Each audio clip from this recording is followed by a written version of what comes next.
Not only are the Celtics down 3-1 in the Eastern Conference semifinals, last night Jayson Tatum most likely ruptured his Achilles, ending not only this season, doctors and analysts say that he'll be out until March or April of 2026, and even then he'll have to ramp up his minutes, and who knows what the Celtics roster will look like then and if we'll be in playoff contention. My name's Cam, welcome back to the Let's Talk Ball podcast, sponsored by Dabble Fantasy, and today we're simply talking about the Celtics and Jayson Tatum. Jayson Tatum haters, are you happy now? This guy is the most hated player in basketball for no reason. He's a great citizen, he's a great basketball player, he has no off-court antics, he has no on-court antics. He plays hoops. Sometimes he doesn't play efficiently. Neither does anybody in this playoffs, I guess. Donovan Mitchell's been decent, efficiently. Besides him, I don't know. Jokic has been awful. Shea has been awful. The Lakers got sent him packing early. Obviously, Giannis was great, but Dame's injury, Steph's injury, it's just hasn't been the playoffs that we kind of hoped for, at least Celtics fans. Shout out the Knicks, though. The Knicks have been playing great basketball. I have to admit that. At least a great fourth quarter of basketball, clutch time. And the Pacers, too. But let's go back on track and talk about Tatum. Since entering the league, he's played 700 games for the Celtics, missed one playoff game, that was this season, and now it looks like he's not going to be playing for a little bit. And it's a very sour and empty feeling. I think empty is the biggest word. I was a young kid when Gordon Hayward broke his leg opening night, 27 years old in his prime. Jayson Tatum, 27 years old in his prime, or about to be in his prime. I think he's in his prime, right?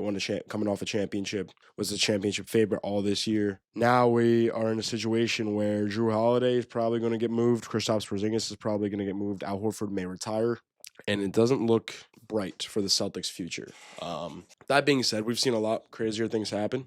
And we still don't know the severity of the injury of Jayson Tatum. Obviously, it looks like an Achilles, but who knows? I've just never seen emotion like that out of Tatum, especially from an injury. So that's the scariest thing. The closest thing to it would either be his wrist this season or the ankle injury in Game 7 against the Miami Heat. But it hurt seeing JB lose that ball, leading to Tatum's Achilles tear, especially when Tatum yesterday had a 40-point game, 8 rebounds, a couple assists, I think 4 steals, I think 3 blocks.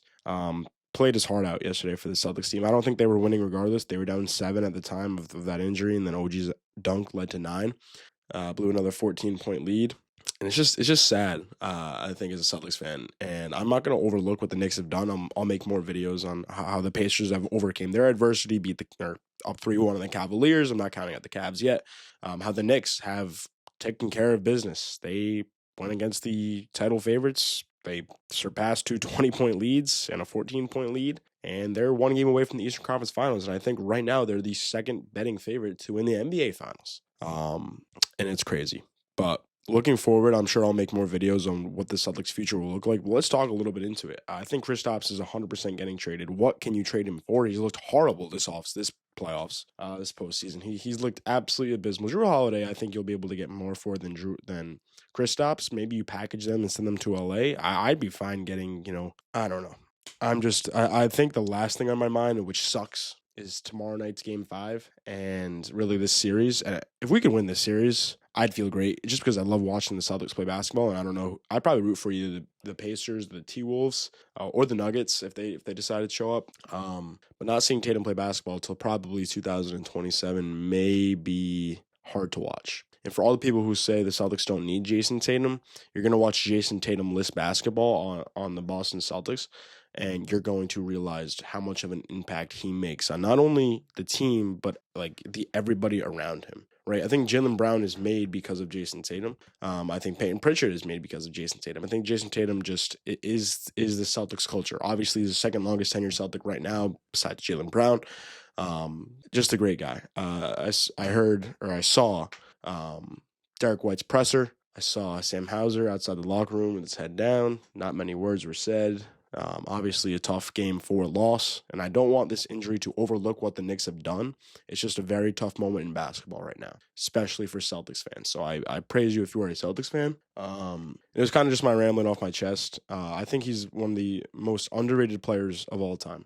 And I'm going to get a lot of heat for this because I always do. But what he's done and what he's, drafted number 3 in 2017, third place rookie of the year, has never missed the NBA playoffs, 5 Eastern Conference Finals, 2 NBA Finals, 1 NBA Finals, and an Eastern Conference Finals MVP. So it's sad to see Tatum not play next season. If that's what it comes down to, it's just sad, right?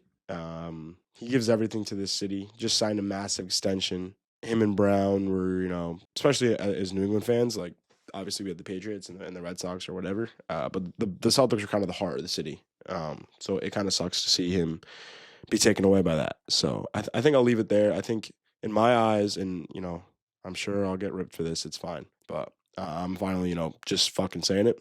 Most underappreciated player of all time. Most underappreciated player of all time, hands down. I hope he comes back healthy. I hope he comes back stronger than ever. I'm really praying for him. But yeah, let's go right into our daily dabble. Yeah, so let's highlight tonight's games. Let's go to the Thunder Nuggets. I'm going to take Jokic less than 27 points. He's been awful. He's been awful this NBA postseason. And I'm actually going to also take Shea under his points. I think it's 32.5. It might be 33.5 or 31.5 by the time you're watching this. But if you guys don't know what Dabble Fantasy is, they're the sponsor of this pod. If you see that big purple light back there. And not only that, they have the best lines, the best atmosphere. If you want to have fun making sports picks and not feel like you're obligated to, be stressing out about your picks and just go more or less, then Dabble Fantasy is a place to be. Not only are you going to get the best lines, you have a For You page of picks. Yeah, a For You page. You can see who takes what. You can copy it. You can check out their banner page. They have live streams on the app. It's just absolutely amazing. And the icing on the cake is when you use my code AllTalkSports, you get a free $25 with no deposit needed. You literally deposit no money and you get a free $25. So shout out Jayson Tatum. Shout out the Celtics. Shout out the Knicks. I'm not done rooting for the Celtics. I will never, ever be done rooting for the Celtics. Shout out Dabble. This is a tough make, but subscribe for more. Peace.